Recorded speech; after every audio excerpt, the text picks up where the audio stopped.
All right, guys, welcome back. So what we've been doing so far is basically laying the foundation, as Sancho just pointed out to me, about what we're about to do. I'm about to come back in and really try to get some angles, some sharpness that I want, redefine some of my drawing, and then paint from there. I want to still try to work quickly. I like the energy of this painting so far, but let's try to nail something concrete down. Because right now we just have sort of more of an abstract or expressionist sort of feel of a Marsh scene. But let's really try to dive in and nail some of these things. If we can nail a few of them, it'll make the whole piece look better. So I'm switching brushes to a flat, and I'm going to just try to I'm really trying to throw in my drawing a little bit back. What you got, Sancho? This is when you throw in the famous Whetstone upstroke. The upstroke. Whetstone upstroke. Like just even that sharpness of this line right now, I can already tell like a little bit difference. I can even come in here, and you can start letting your brush play a bit, hit or miss in some of these shapes. Like you'll see me flick it up. So, like I always say, I don't want repetition of like a couple things in a row. Like do a couple lines. Like easiest, I guess, would be to do a couple lines, go back over that line, and hit or miss, turn the brush a little bit, do another one, maybe push down, flick up. A lot of it is about touch, some of it's not. You gotta have enough paint now on your brush to actually make it appear on the canvas. Depending on how thick you painted this, I have to load up my brush because it's pretty set up, and it's, I feel like you can see the brush stroke's pretty good because I was loading up my brush, but I'm gonna come in here and create, I feel like some of the effects that I'm not gonna tackle the edge just quite yet. Maybe I should.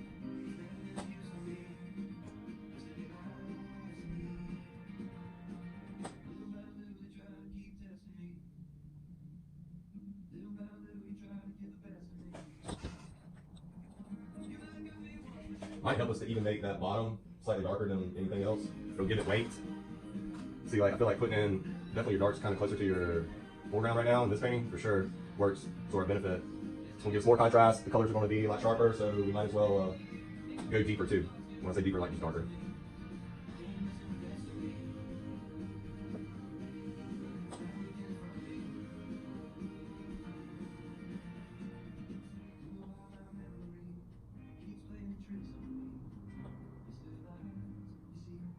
Still trying to figure out some of these angles situations, deepening some of that aspect before I come back on with lighter colors, and I'll be painting on top of some of those darker areas. So I really just want to still hint at the darker situation. What would really be awesome in this piece is if you see it and people are like, how did they paint that? There's so many different brush strokes on it, and like how did they layer it? That's what I find very interesting with paintings. Instead of just, I know that it was just a flat painting, and they just came in there and painted basically like they were drawing. We'll switch colors real quick. Let's come in with a green or something and see what happens. You can put a squirrel in there in the front too. Right here? Like hanging on to one of the reeds or something?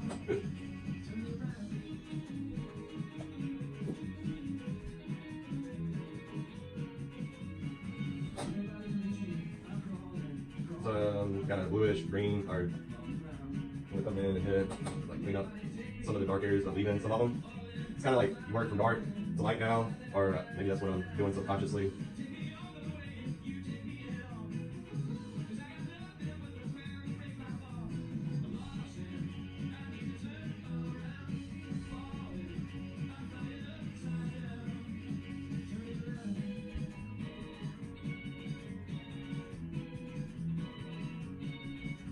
I'm not trying to do every read, I'm trying to get the feel of the shapes more than anything.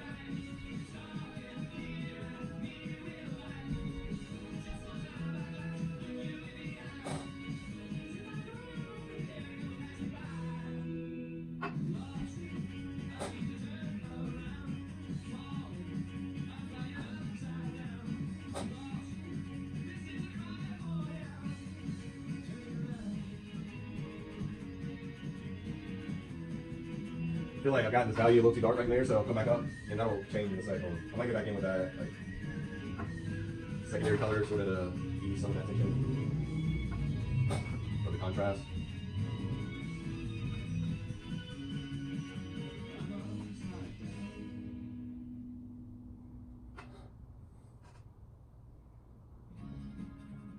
I feel like I got away with it. I feel like I started changing the whole thing once I got that like layer in. Let's go back, and I'm still going to like try to draw a little bit, sort of with a paintbrush, just to refine like my shapes in my area, such as that. So I'm going to kind of move my focus, start to move it over the piece a little bit better. God, that's probably more there. If you see a color that's not working, stop painting in that area. And grab or clean your brush. You might went into the color that you knew where it was, but your brush might not be clean.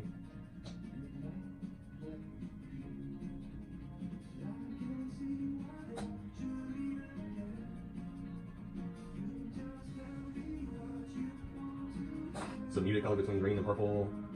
See if it's the right value that I want there. It's basically just a drab green gray. You don't want the reflection to be quite as sharp as what's above it. Everything's always a little more muted in water.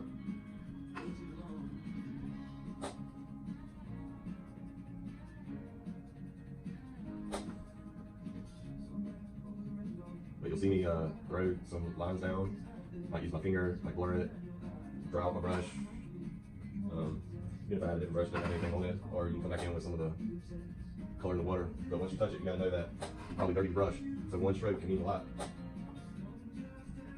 Because now I've dirtied that area right there. It just gets bigger, doesn't it? And it just gets bigger if you don't tackle it, and that ran out that color. But the great thing about oil paint is you can paint over it. And plus I know how to mix it. It was just blue and white, that one was. But now it's trying to get that blue and white. That's why I like piles of color. Because if you don't have the piles and you run out, you're always having to mix. Painting takes a lot longer to do. And it gets a lot more frustrating, I feel like, personally.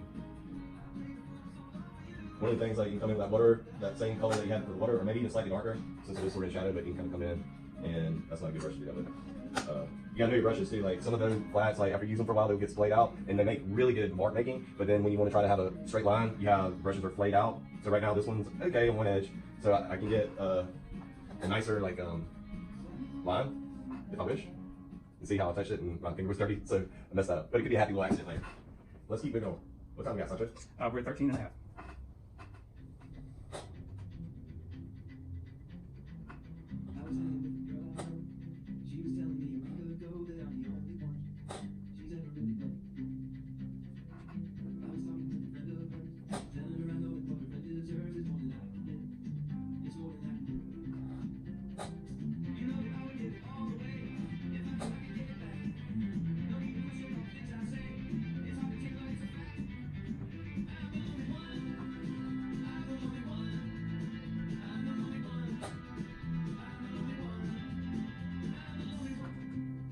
Dirty that up a little bit, just with purple. Just I have a feeling I'm gonna re-hit all this with the sky color a little bit. Try to salvage some of what I've been doing. Just squint your eyes, like this area, it all seems like one color, except even when you squint, you can kind of see like a purple tint kind of coming through. So I haven't gone back yet and done the, I feel like, filter of the fog. And I really didn't try to nail the fog as I was going.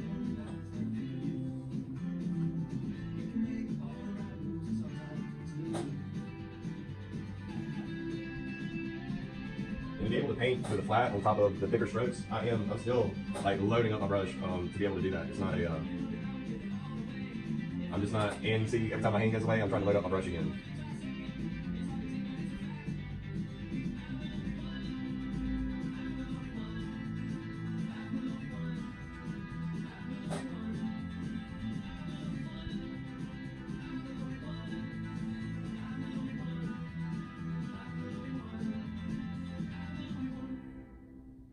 And then you might get carried away and your brush might end up down here where it has no business being. But it might, because it actually gave me a good idea. Like I have this lighter color, but maybe I could darken it up slightly and I can just add just little bits, a little hint, the dab will be. It's like you just season the painting with that color. So now this area is tied into this area just because of these few little marks. Might not be. I think they are. What do you think, Sancho? You mean the polka dots there? Yeah, the polka dots. Oh, I'm having a hard time. They look like Polka dots. mouse tracks. That's right. But we'll come So back you want to to be careful not to put them down in regimental order then, I guess. Oh, absolutely. I love the mouse trap. Tracks. Okay.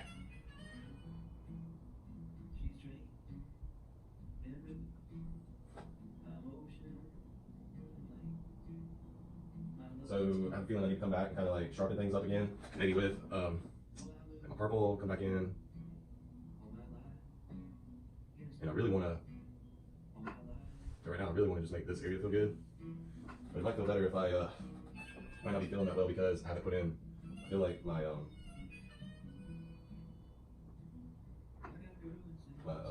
tree back there, tree line.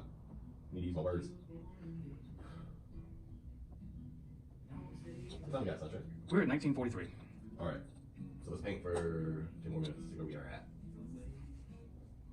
So I know you gotta think when we keep asking ourselves questions, right? Like this is a soft edge. Well, I can make it hard right now. I can make it actually softer later. I'm talking about this tree line. There's a harder edge.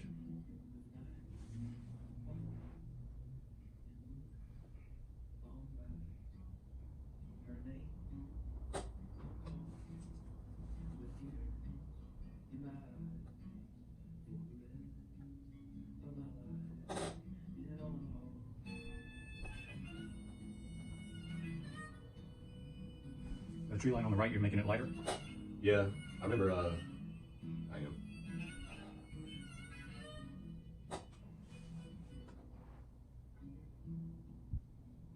Trying to mix a red again and trying to. That was stupid. I don't know what I'm doing, guys, but we'll make the best of it. Hopefully, we're learning something from it. Another thing I can do is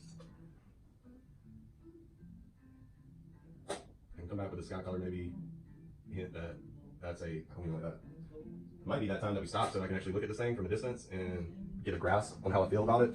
That's a very important term to know.